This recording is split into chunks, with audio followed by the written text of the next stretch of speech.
بسم الله الرحمن الرحیم. ملګرو تاسو چې کوم تصویر دې ټیمې په سکرین باندې وینئ دا د عوامي نېشنل پارټۍ صدر د ایمل ولی خان تصویر دی او دوی په خپلو بیانونو باندې او د خپلې ژبې په وینا باندې په سوشل میډیا باندې ډېر ګرځي راګرځي او د دوی تازه انټرویو ده چې په هغې کې دوی ویلي دي یو اینکر ته نه تپوس وکړي چې خلک وایي تا دستخط کړی د اپریشن باندې نو هغوی یو په مزاحیه انداز کې ورته وایي چې زمونږ ریسنټلی د یو خپل اپریشن شوی و که په هغې ما دستخط کړی به میږي نور څه دستاویزو باندې ما دستخط نه دی کړی نو زه ایمل ولی خان صاحب دا درته وایم چې تاسو چې په سوشل میډیا باندې د اپریشن حمایت کړی و او تاسو ویلي وو چې دا شرپسند خلک دا د جړ نه ختمول غواړي نو آیا دا دستخط نه دی یا دا د دستخط نه کمه خبره ده او تاریخ دې نه مخکې هم ګواه دی چې ستاسو پارټۍ د دې نه مخکې چې کله اپریشن کېدو د هغې هم تاسو ملاتړ کړی او ویل مو چې مونږ اوږه په اوږه د دې سره ولاړ یو د اپریشن په حمایت کې یو نو نور دستخط څرنګه وي او بله خبره دا کومه چې ستاسو د پارټۍ چې کوم سلوګن دی هغه پیس ډیموکراسي او ډیولپمنټ دی نو زه خو ستاسو دا یو ډیولپمنټ چې دی دې سره څه حده پورې متفق یم بلکې ډېر متفق یم چې ستاسو په دور کې ډیولپمنټ شوی خو پیس او ډیموکراسي چرې هم ستاسو په دور کې په وخت کې نه دی راغلی دا خبره زه ځکه کوم چې ستا د عوامي نېشنل پارټۍ اولنی صدر چې و ولی خان بابا هغوی هم په 1988 کې د پیپل پارټۍ حمایت کړی و چې د هغې نه پس بیا 2008 پورې چې کوم دی یا په اپوزیشن کې ناست و یا نیوټرل و هغې نه پس بیا اسفندیار ولی خان چې کله صدر جوړ شو هغه هم په 2008 کې د پیپل پارټۍ حمایت کړی و بیا 2013 نه 2022 پورې هغه په اپوزیشن کې ناست او تاسو هم چې کله صدر جوړ شوی نو د پی ډي ایم حمایت مو وکړو او د پیپل پارټۍ سره چې کوم دی ناست دي او برملا په یو ویډیو کې تاسو دا اقرار هم کړی دی چې زه اوس چې سینیټر جوړ یم د بلوچستان نه نو هغه هم صدر زرداری صاحب جوړ کړی نو ایمل ولی صاحب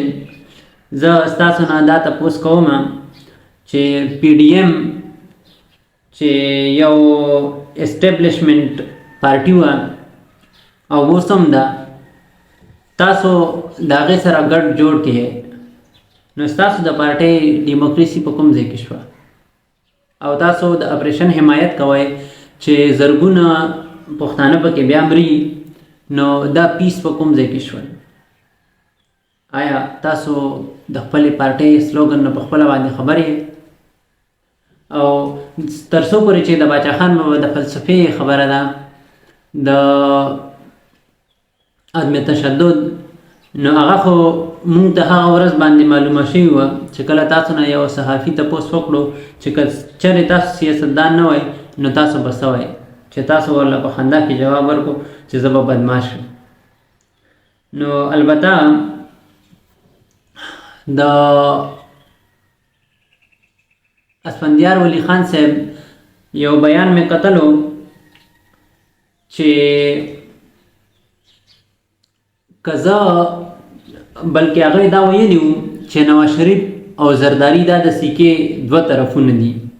یعنې په دوی کې څه فرق نشته او که زه چېرې د نواز شریف یا زرداری سره ودرېدم نو تاسو پوه شئ چې 20 کاله مخکې ما خپل جدوجهد چې کوم دی هغه پرېښی دی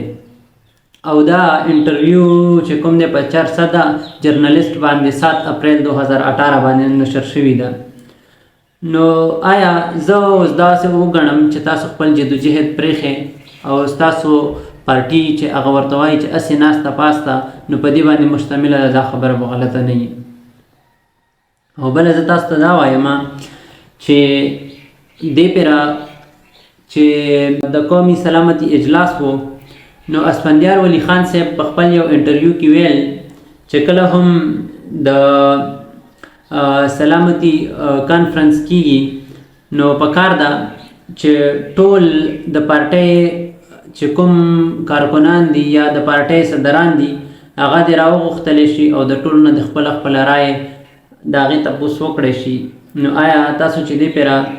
د قومي سلامتي کمیټۍ اجلاس کولو نو تاسو د یو پارټۍ صدر هغه مو راغوښتی و او که نه خپله ځان له مو کړی دی؟ نو زه به دا ووایم چې ستاسو په خبرو کې ډېر زیات تضاد دی او تاسو له نه دي پکار چې تاسو د دې پارټۍ صدارت وکړئ او یا داسې د پښتون قوم تاسو ترجماني وکړئ، ځکه چې نه خو تاسو د دې قابل او نه تاسو ته د دې ضرورت شته، بلکې د پارټۍ صدر د ستاسو نه ډېر قابل خلک شته چې میاں افتخار حسین صاحب دی او حیدر خان هوتي صاحب دی. پکار خو دا وه چې هغوی کې چېرته د پارټۍ صدارت ورکړی وی او تاسو سیټ ته نه اخوا دېخوا ته نه ګرځېدی نو دا به ډېره ښه وه. ستاسو په بیانونو باندې تعجب دی ماته او یو ځه نه ټول خلک ستاسو په بیانونو باندې تعجب کوي. هغه په دې باندې چې کله ډي چوک واقعه وشوه نو تاسو په هغې باندې خندا وکړه او د شهیدانو تاسو مذاق وړاو هغې پورې مو خندل وکړل. البته الله دې وکړي چې د پښتنو چې کوم نماینده وي هغه ستاسو په شان نه وي. نو ډېر مې وویل چې خبره نه کوم په دې باندې نه کوم، خو آخر مجبوره شوم او سکرین ته راغلم او ما ویل چې ودرېږه چې زه درته ووایم چې دا دستخط څه ته وایي او ډیموکراسي څه ته وایي، پیس څه ته وایي او ډیولپمنټ خو تاسو ته ما الریډي وویل چې هغې سره زه څه نه څه متفق یم. اجازت درنه غواړم. الله په امان.